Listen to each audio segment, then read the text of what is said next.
I'm getting chills thinking about it because Lady Gaga is definitely one of my founding mothers, pop mothers. I love her so much. I think she knew I was gay before I was gay. You know, like it's one of those people that I think really influenced my love for music and for pop and just in general for pop culture.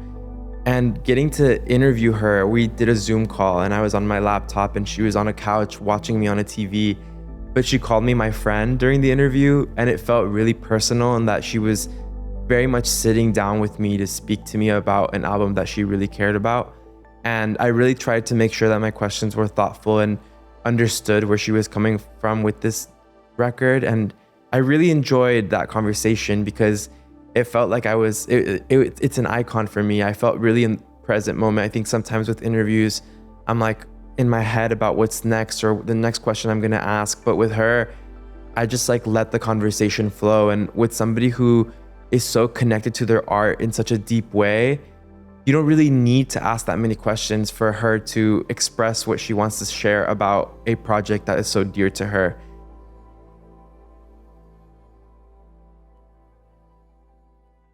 Tomás Mier, welcome to From Vision to Creation. Thank you so much for taking the time to do this with me today. Thank you for having me. I'm excited. Tomás, you have built an incredible career in journalism, from writing front page articles at the Los Angeles Times to covering major cultural moments at People, and now shaping the conversation around pop and Latin music at Rolling Stone. You've interviewed legends like Lady Gaga, Benson Boone, Sabrina Carpenter, and Julia Michaels, just to name a few. And you're still just at the very beginning of your career, which is super exciting.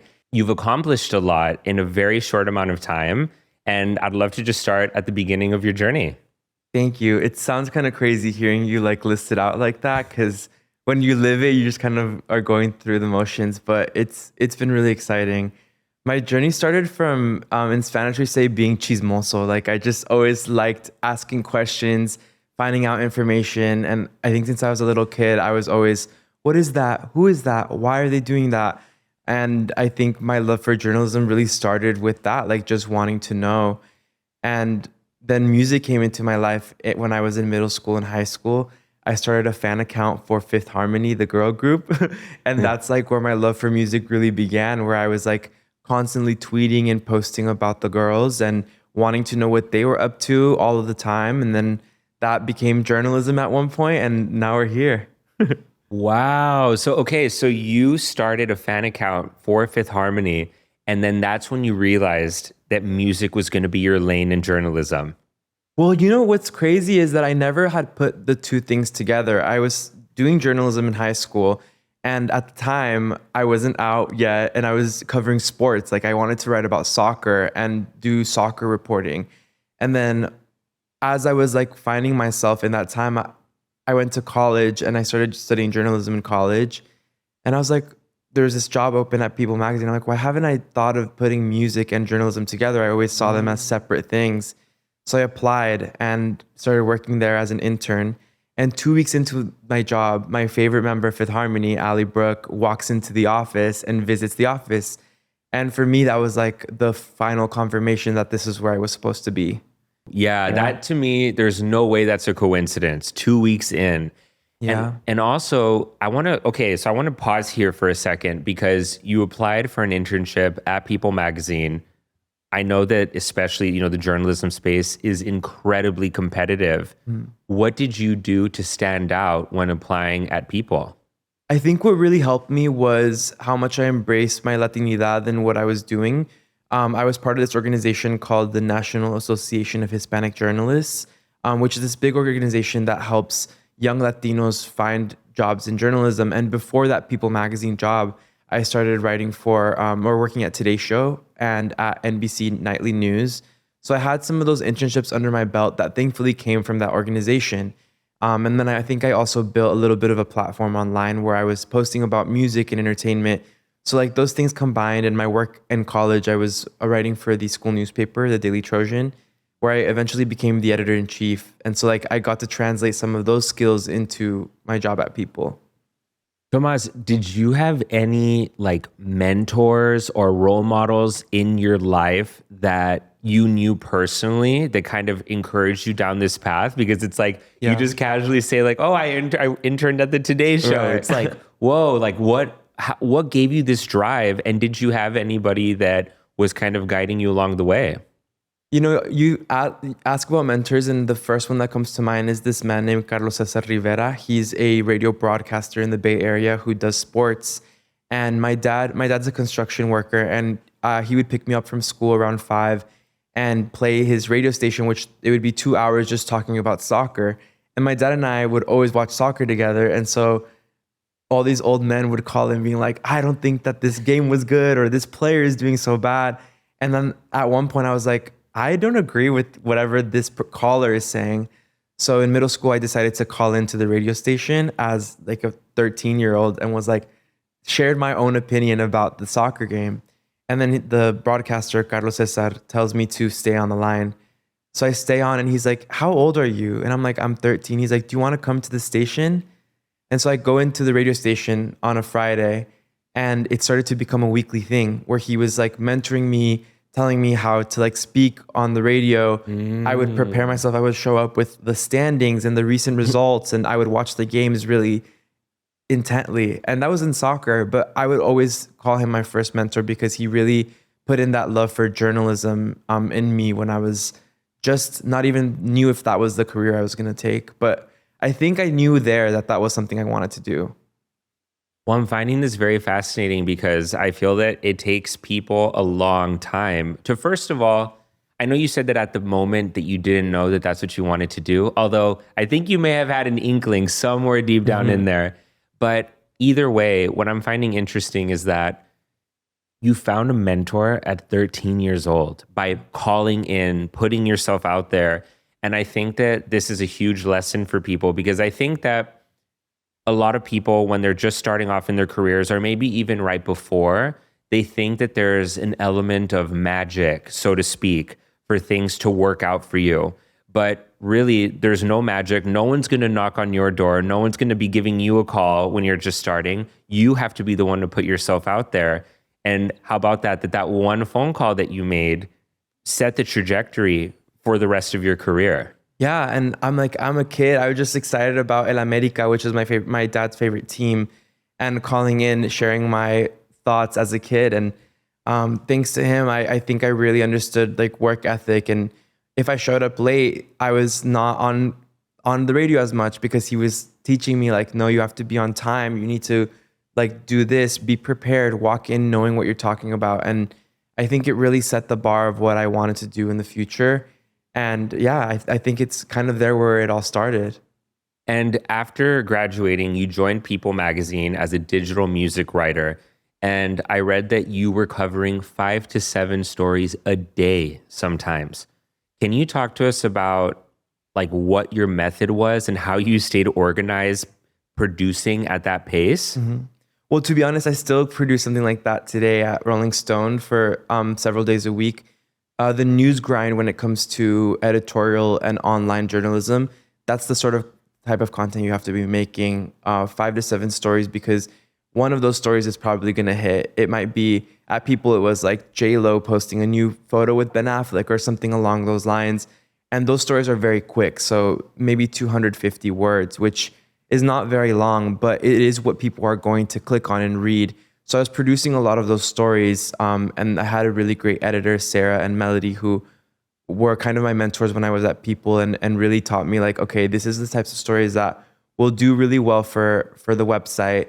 And then also thinking about long-term, like what are the things that drive me? What are the stories that I'm passionate about? So it was always about balancing like what I knew people would click on and also what I wanted to write about too. And that's an interesting balance, because pursuing what it is that you want to write about versus what you think people are going to click on, it can be a very interesting dance, because I bet sometimes you think, oh, this story is going to go crazy, but then it's like the one that you least expected that went viral. Has that ever happened in your experience? It's happened so many times where I'm like, I never expected this story to blow up, and it will, and it does, and it works out. There was one quote that Ellie Goulding told me, and I saw it all over Twitter. She was talking about how she thought pop music needs to go back to like being fun. It doesn't always have to be so deep.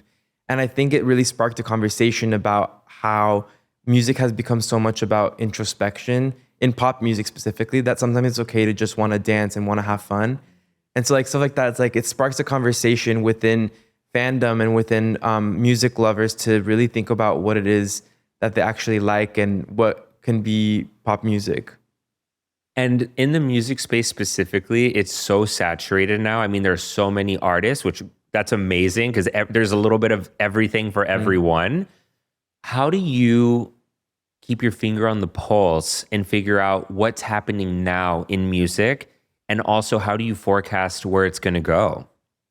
That's a good question. I put my finger like this and then I'm just kidding.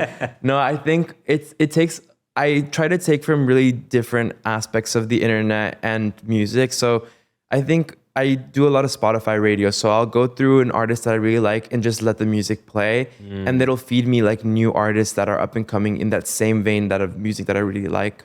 I think Spotify does a good job of that. I'm also really big on Twitter. I think that Stan Twitter has a really good finger on the pulse for what's coming up. And also being part of this job, like if you see my inbox, it's filled with new artists that are reaching out or publicists that want to pitch me their new artists. So I always try to make space for those people as well, where I can sit down and actually check out somebody's music. So I do a little bit of a mix of both, or all three of those. And when you're producing at this fast pace, Tomás, how do you balance accuracy and empathy in this fast-paced environment? It's a good question. I think that it's really about just telling the truth and what's out there. And also, if a story does require a higher amount of empathy, if you're reporting on something that is a little bit more complicated, like taking my time to make sure that I'm dotting my I's and crossing my T's and doing all of that to make sure that the reporting is accurate. Especially when it's things that are a little bit more complicated. That's kind of how I see it. And you just mentioned that your inbox is flooded with all kinds of, press pitches of, publicists and probably independent artists trying to like pitch themselves to you to write about them. How do you decide which ones deserve a deep dive? That's a good question. It's hard to decide. I think depending on how an email is phrased, like if it's a personalized email that somebody sent to me knowing the type of music that they know that I enjoy, I'll always prioritize that because it goes a long way to get an email being like, I know you really like this artist and that you like this sort of music. Here's somebody that you might like too. I think that always really helps. Or if it's somebody that I've built a relationship with, I think part of this industry is building relationships with publicists and managers and teams. And if it's somebody that I know knows what I enjoy and they pitch me something that I'll probably like, I'll give it a shot. And then I'll be honest, if it's not something that I vibe with, I'll be honest too.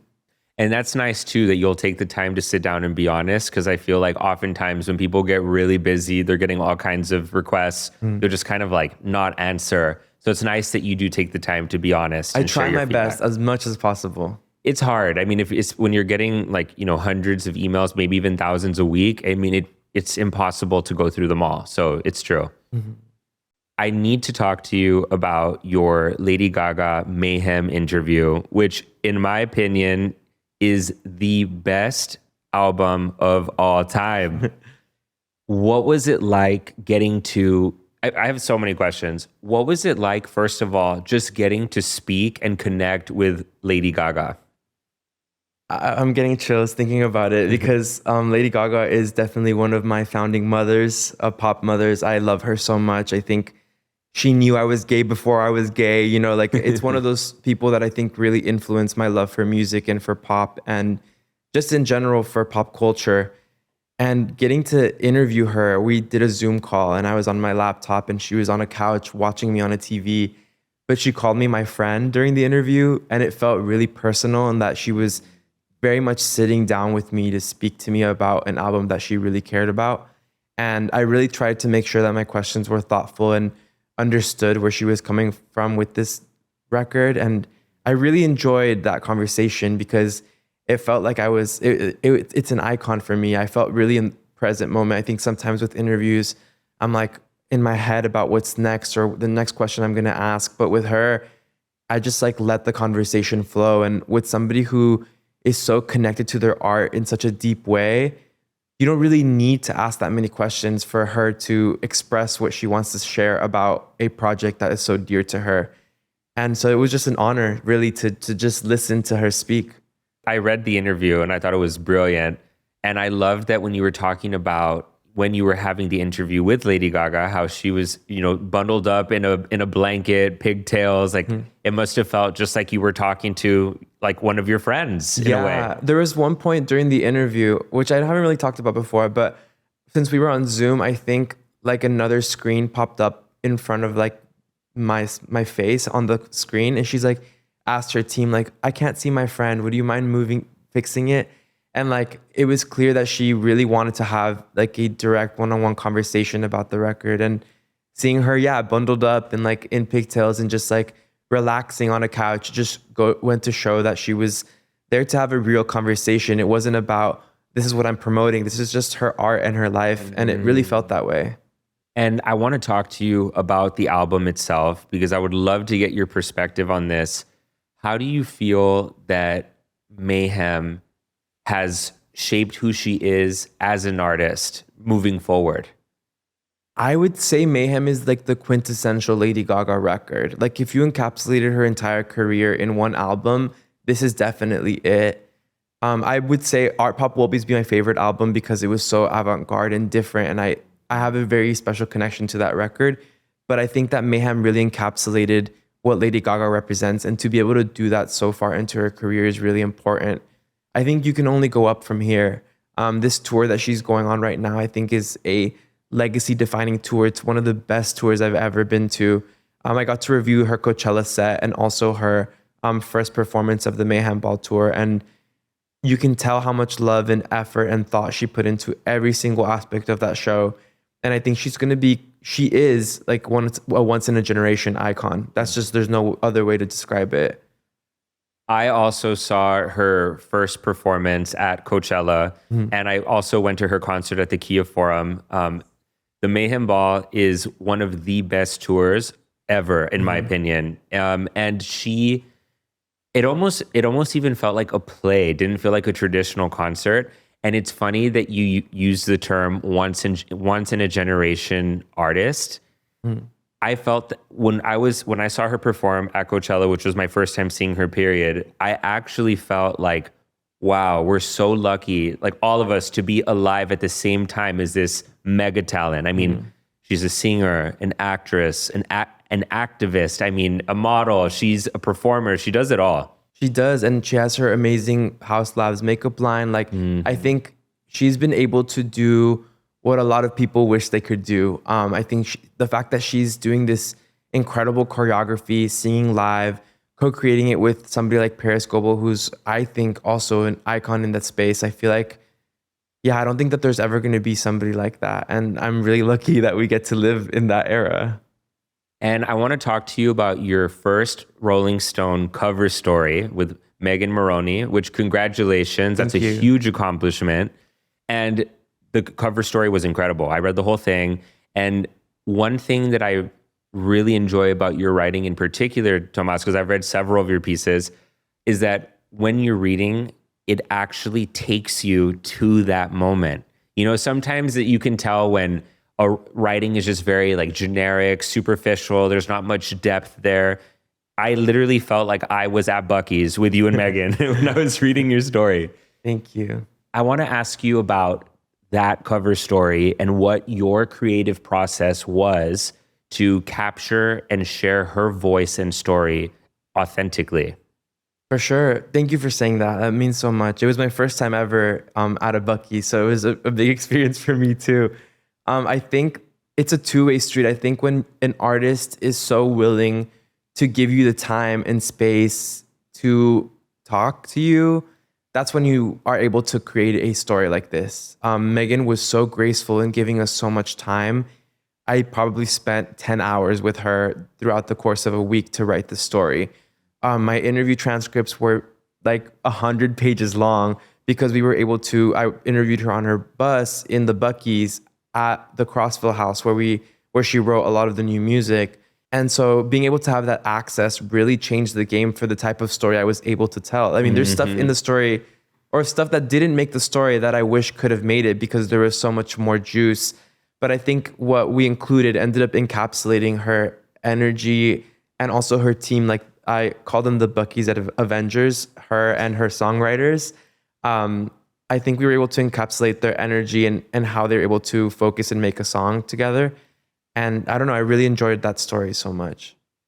And Tomás, as an interviewer myself, I'm so curious about how you go about picking the questions, because I think that when you're uncovering somebody's story and you only have a certain amount of time with this person, it can be whether it's 1 hour or 10. I mean, I still feel like it's not that much time to really capture somebody's essence and hit on all the important parts. What is your process for developing those right questions to guide you down the path that you know you need to go to share with your readers and audience? When it comes to a story as big as this one, it took maybe a whole week of preparation. I really sat down with basically every single story that has ever been written about Megan, any interview, and really took down notes on information that I was like, okay, this is something to pull from, but maybe I could get something else, or things like that. Who inspires her? What are the types of things that she does? Sitting down with the lyrics specifically. What I wanted to sell in this piece was how she is Gen Z, but still able to tell stories about phones and calls and texts and the internet, but still in a way that was so traditional to country music.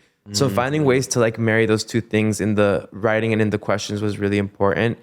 I also, as I said, we had multiple interviews. So the first interview was us getting to know each other a little bit. So those had a little bit of the easier questions, like how did you start? Like where do you see yourself going? Talk to me about Tennessee Orange. And really, so she could get to know me as an interviewer. And then the second time we got back together, we knew each other now at that point. After that first interview, she was in a more comfortable space because she was in this house that she songwrites in, and we were able to really dive deep. And I think it really allowed for that sort of open conversation. And Tomás, I mentioned this earlier to you before we started the interview that I watched you moderate the Julia Michaels event at the Grammy Museum, which you did such an amazing job. And like I mentioned earlier, you really do have this like essence about you that just like totally is disarming. It brings all the walls down, and it feels like, if like when I was listening to you speak to Julia Michaels, I felt like I knew you too. You know what I mean? Like it just felt like a very familiar, calming presence. What is it about you and your personality that you think you're able to disarm your subjects so well?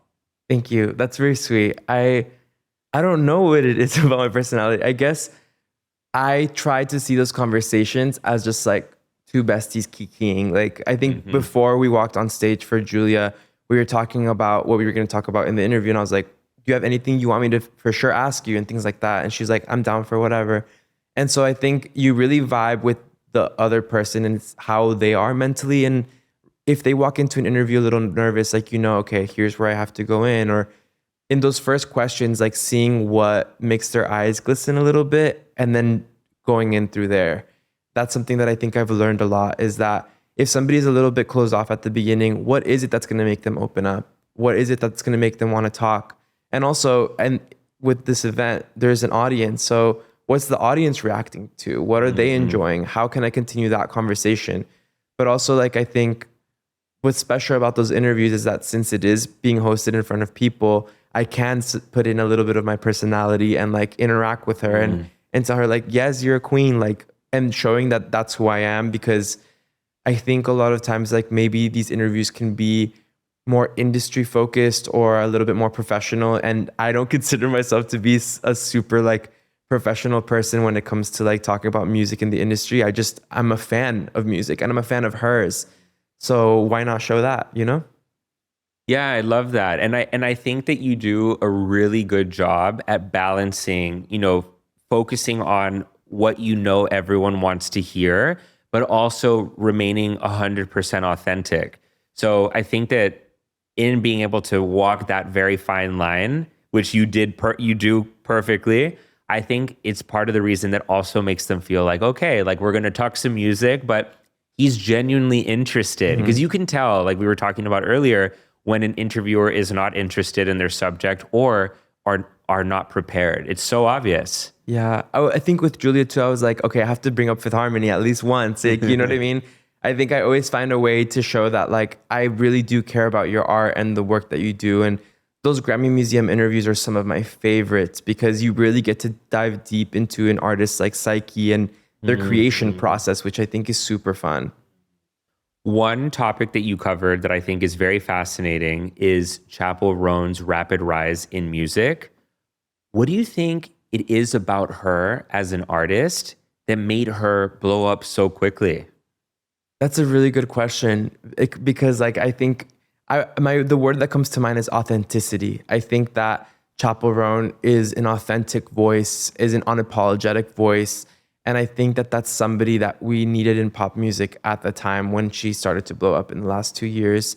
I think she has an incredible writing skill that very few other artists have, and from the moment that I first heard her music, I knew that she was going to be something special. I didn't know how big it was going to get, but I knew that I really enjoyed it. I got to see her perform at the Troubadour in LA, which is a 400 to 500 person venue, well before anything blew up. And from there, I was like, these people that are here are in pink hats and bandanas, are dressed up because they genuinely resonate with this person's music. And she's been able to build community. I think that that's the biggest thing with Chappell is that she has found a way to make every concert feel like community, whether it's bringing the drag queens on stage as openers or when she performed at the Wiltern, she decorated it in a way that completely transformed this like Art Deco building into like a pink pony club. You know, I think that that's what makes her so special. And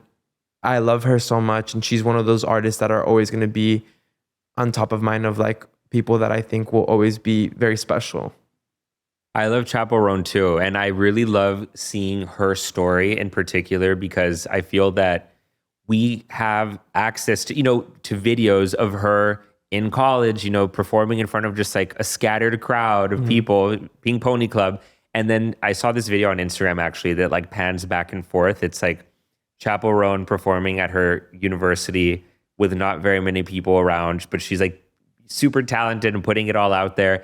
And then it immediately pans to her insane crowd at ACL. And I think that her story is also one of those, like, if you have a dream, pursue it, and it can happen. She's been at it for so many years. I think that that's also part of what influenced her. Her work ethic is incredible and next level. And I think she's been through the ringer. Like, she had the music that didn't necessarily resonate at the beginning, and she figured out herself and her own identity. And once she embraced herself fully, was able to make what I think is like one of the best albums of the 21st century. I think The Rise and Fall of a Midwest Princess is a perfect album. And I don't know. I'm excited for what comes next because it's so good. Like, everything she touches is great. And Tomás, getting to talk to you about music is so fun because like I get to hear, this is your career, this is what you're doing, it's your primary focus, it's your passion. So getting to hear your insights is really cool because I feel like, yeah, we get to hear people's insights like, in your articles in Rolling Stone, things like that. But actually getting to mine your brain is so cool. I'm like kind of geeking out, not gonna lie. I just love nerding out about music. Like, I think music is my favorite thing ever. And I could talk about it for hours. Like, if you name me artists, I'll give you an opinion. Like, I will always be that person. And we also talked about earlier how you are a moderator at the Grammy Museum where you get to interview all kinds of artists. I mean, you've interviewed Sabrina Carpenter, Benson Boone, Julia Michaels, so many more. What do you think the biggest difference is interviewing an artist live in front of an audience versus for print? Ooh, that's a great question. I honestly enjoy the live interview more because it feels like a game. Like, it feels like I'm playing this like ping pong match where we have to be matching each other's energy because there needs to be a good flow and you need to engage the crowd. And I think when you're writing for print, the cameras are off, there's no lights, there's no people watching, it's just you and the other artist. So you can ask whatever you want, which makes it easier to be able to include everything that you want to ask. But it doesn't make for as much of a flow sometimes. Like, yeah, it's a conversation, but like sometimes you're like, okay, I'm doing an interview with you right now. But when you're doing it live, it's like a fun game of like going back and forth. And I really enjoy that.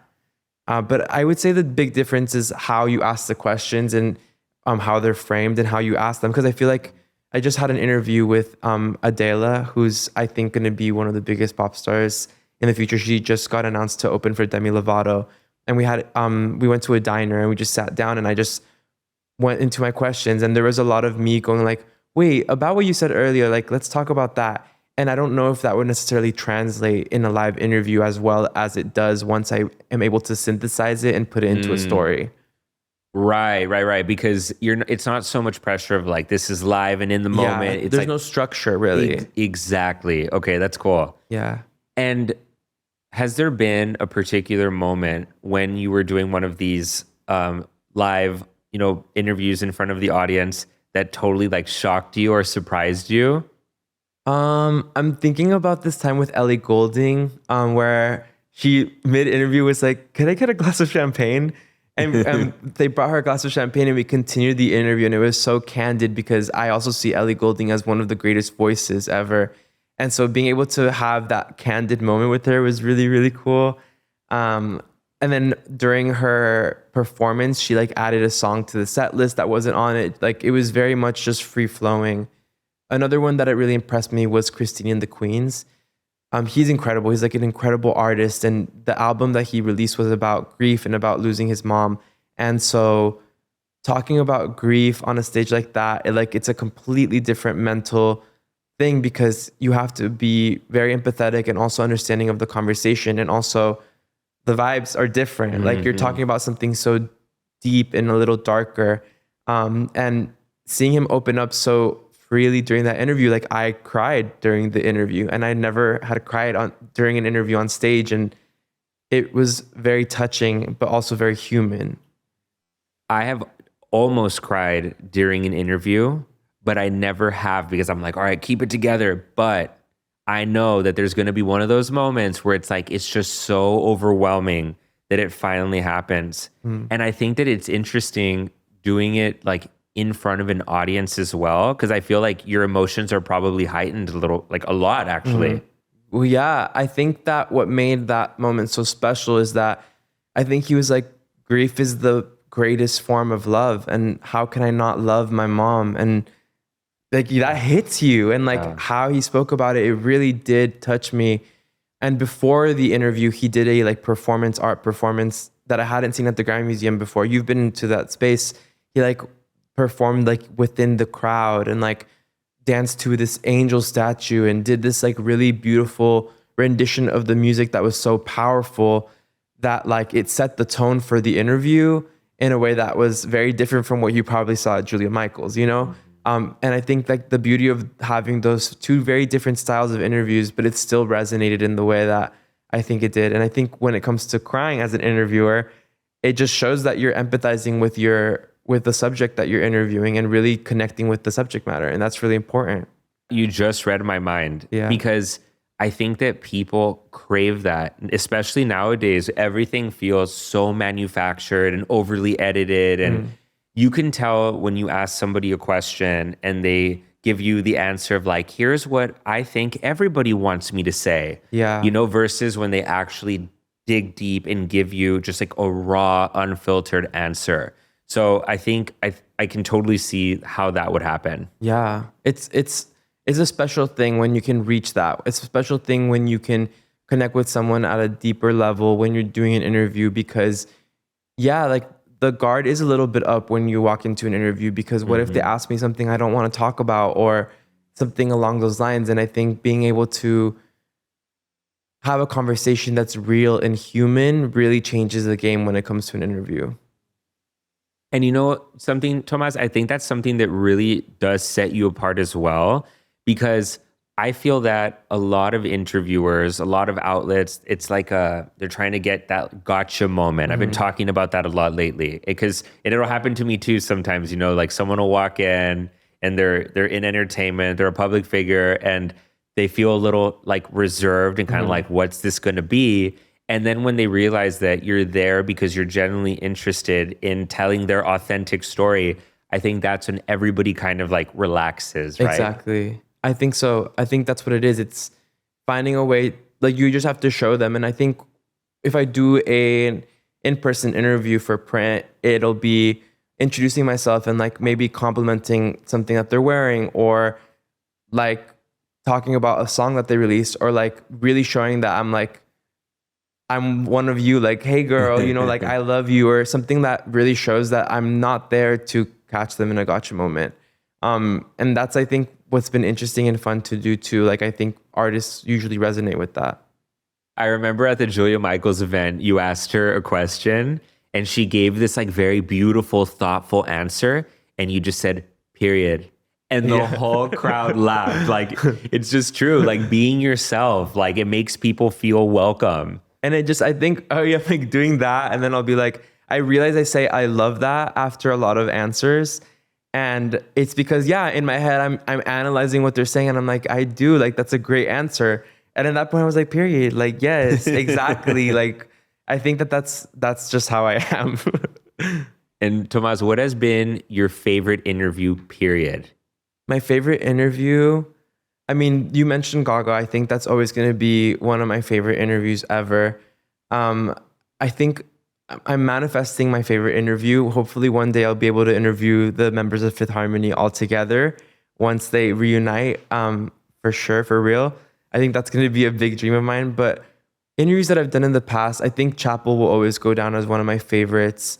Amare, I also really loved my interview with her. Remy Bond was a really fun interview. She's an up-and-coming artist that is signed to Warner Records. I think she's amazing.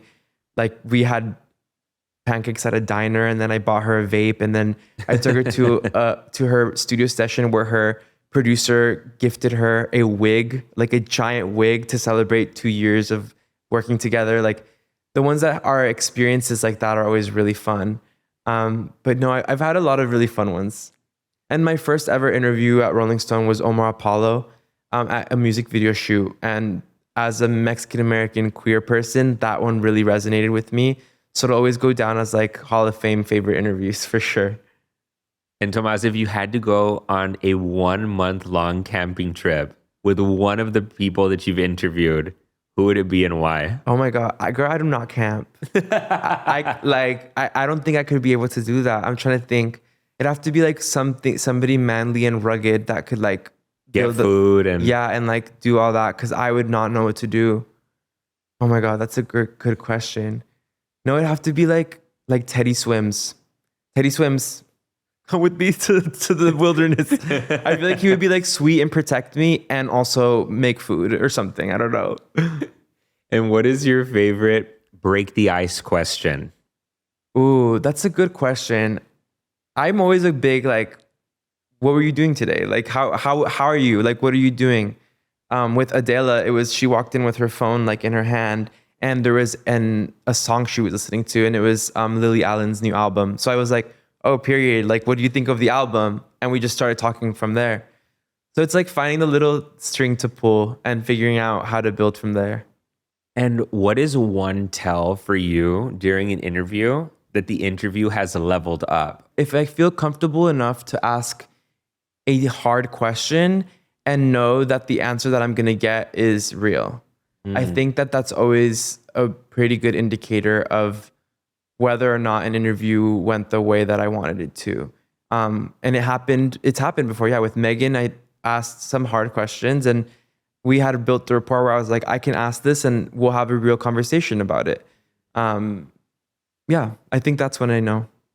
And Tomás, you've interviewed the biggest names in music.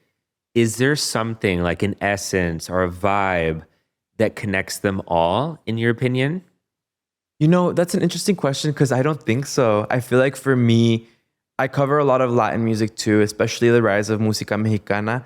And I think with Mexican music, it's a very different essence that I find in the artists that I enjoy there than the ones I enjoy in pop music. Oh, interesting. It's like a very different energy because I think sometimes it's two different parts of my brain a little bit. And I think that it really depends. I think with Mexican music, you see a lot of this grit and ganas and work ethic.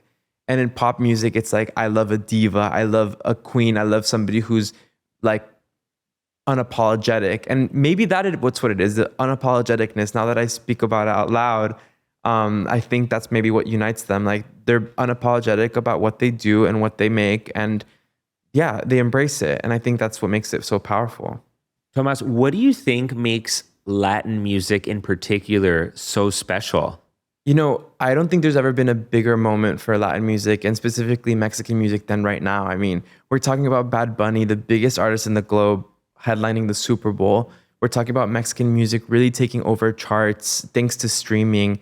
It's become really a global thing. And I think what makes it so special is that people are connecting with it despite a language barrier. Like the language barrier means little to nothing in today's day and age. We see it with K-pop, and now we're seeing it with Latin music. And I think it's been really special to see that growth. And you also got to talk to Peso Pluma, one of the biggest Latin artists in the world right now. What is it about his music and his story that has just been so explosive? Because it felt like he just kind of, from most people's perspective, it just felt like he just like blew up from one moment to the next. And actually, I don't want to say that because I don't want it to be unfair. I know that he was working on... No, but you're right. I think that his explosion was very quick. He was working for a long time in Mexico, but it never reached the point that it did until it was like what felt like overnight. I think what made him really special is he has a very unique voice. In a similar way that Bad Bunny had this like very raspy vocal when he started out his career with like Amorfoda, I think with what made Peso Pluma similar is that voice, like that crazy voice, the very distinct look. I think that people that have very distinct looks are more likely to catch your eye. And also I think his ability to connect online. I think he was really impactful in how he built his identity online. And interviewing him was very special. I think we were talking about how you have to break the ice with artists. And when I interviewed him, he was very guarded. And at one point, he like briefly mentioned his mom and kind of smiled. And so I just started asking about his mom. I was like, when was the last time you saw her? What is she like? What do you like for her to cook for you when you see her? What's that like? And like all of a sudden, like this like star is like opening up and smiling and giddy because we just all love our moms, Mm-hmm. That was always a really special one for me too. Well, it's funny because you mentioned the language barrier not being an issue. A story comes to mind specifically about Peso Pluma. My sister loves Peso Pluma. And I remember she's actually the one who introduced me to him and his music. And I remember thinking that like, she loves this artist. She doesn't speak Spanish fluently.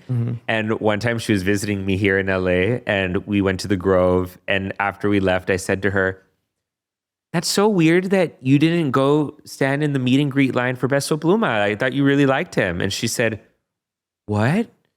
He was at the Grove?" I said, "Yeah, just now. You didn't see that line? I was surprised you didn't say anything." I was totally messing with her. Like he wasn't there. She's like, "What? He was at the Grove?" She just starts sobbing. And then I realized like, oh my God, I really upset her. So I was like, "No, Haley, I'm kidding."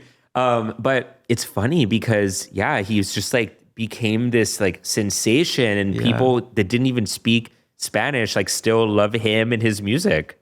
Which I think it just goes to show the power of storytelling, whether it's through the sounds, through lyrics, or through image. Like you really can build a career from that. And he's done an incredible job at it. I think he's still finding his footings to this day, like really continuing to build. And I only see it growing from here for him.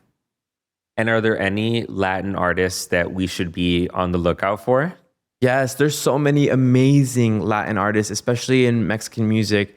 I personally always love the girls. There's one artist named Stevie that I really believe in.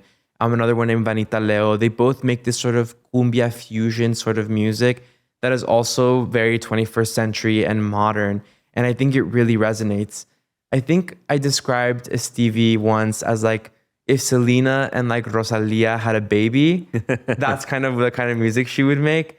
But in Latin music overall, like there's so many good names. I mean, obviously Karol G is one of the biggest in the world, but she's one of those people that I think is going to continue being a global sensation. Like watch out for her Super Bowl coming soon, Mm-hmm. And looking back at all of the interviews that you've done, Tomas, what has been the one that taught you the most about yourself? Ooh, that's a good question. I would say when I interviewed Rob Halford from Judas Priest, because I do not listen to rock music like that, but he's like the gay frontman of this like rock band that is so iconic. And I read his memoir, and he spoke a lot about grief. And around the time that I interviewed him, one of my friends had died by suicide, and one of his friends had also died by suicide. And he also spoke a lot about depression and anxiety, but also coming to terms with his queer identity while being the frontman of this rock band. And I feel like I really connected with his story because of that. It was just like very like eye-opening to be I think at that point I was out for maybe 2 or 3 years, but he had to come out in the 80s while being the frontman of this big group. It's like a completely different experience. I can't even imagine trying to come out in the 80s. I came out when I was 21, and that was like in 2013-ish. And I was scared. And I knew that I was going to have the support of my friends and my family, and I knew I wasn't going to lose anyone. Even still, though, I was scared. So, yeah, I can't imagine having to come out as a public figure in the 80s. Yeah, and when you're the frontman of this like rock band, and this is the only time that I've written a personal note to somebody that I've interviewed. I wrote him like a thank you note saying thank you for your time and for the book that you wrote, and also just giving me the time during this interview. And it's somebody that I wouldn't normally think that I'd interview, and I think it really resonated with me. And sometimes it happens like that. The artists that you least expect to connect with end up becoming your best interviews. Oh, yeah. I can tell you from my experience as well. There were some where I thought, I'm not sure how this is going to go. And it ends up being like one of my favorites. Totally. Yeah. And what advice would you give to aspiring journalists who are just starting their careers? My biggest advice to aspiring journalists is always to embrace the parts of yourself that are so unique. I think that being able to find your voice and your brand as a human being is so important in today's day and age, and building that online. I think now we have to be marketers of our work ourselves because of how everything is set up. I think we live in a time when influencer marketing and influencer space is so dominant. So you got to play the game a little bit and tap into that. And I think that that's probably my biggest advice. And also just keep writing and reading. I think write as much as you can. Write about things that you don't know if you're going to love, because at the end of the day, you're going to figure it out along the way. I would say that. And find your community, I think. Find other writers your age. Connect with the people that are in the same level as you, that are still building, because you never know which one of you will take off first and who will be able to inspire you in the future or hire you for a job or whatever that might be. And Tomás, what is the biggest lesson you've learned both personally and professionally? Well, personally and professionally is to like be careful of what I say, in the sense of knowing, like, think about what I'm going to say before I say it online, when it's whether sharing an opinion or a meme or something of the sort. I think that because of what I was saying about building your presence, it's really important to showcase who you are fully, but also being understanding of why you're doing it and what it means that you're saying. What is the vision that you have for the next chapter of your career, and what do you hope to create through your work?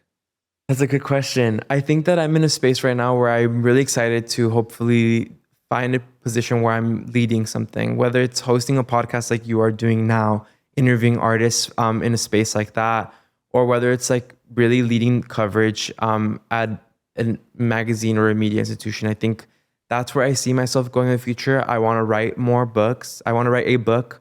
That's one of the goals that I have. The podcast goal is a big one. And being able to do that with artists that I really love and really in that space is another big goal of mine. And I don't know, maybe another cover story. That would be awesome. You need to do a podcast. You would be so good at it. I would listen every single week. You need to do that. Let's manifest it. Let's do it. It's gonna happen. From the vision, we got to create it. Come on. Exactly. Let's take this from vision to creation, Tomás. Let's go. Exactly. And where's the best place for people to keep up with you and all of your work? Probably my Instagram and TikTok. My Instagram is just my name _ my last name. And my TikTok is Tomás Mier altogether. Perfect. Well, I'm going to include the link to all of your social media profiles in the episode notes. So anybody who wants to go and check Tomás's work out, you can easily do that. And Tomás, if you could go back in time and offer your younger self one bit of advice, right before embarking on this journey, maybe to the kid who was just about to pick up the phone and contact your future mentor, what would you say to yourself? Embrace yourself fully. Like, just accept that you are who you are, and it's okay to be gay, even though you are Googling tests, whether or not asking yourself whether or not you're gay and then answering them wrong. Like, I think that my high school years would have been a little bit different had I embraced who I was. And maybe it's part of what made me who I am, but I would tell him to just embrace every part of who you are. Well, thank you so much for taking the time to do this with me today, Tomás. This was amazing. I really appreciate your time. Thank you for having me. Thanks for the great questions.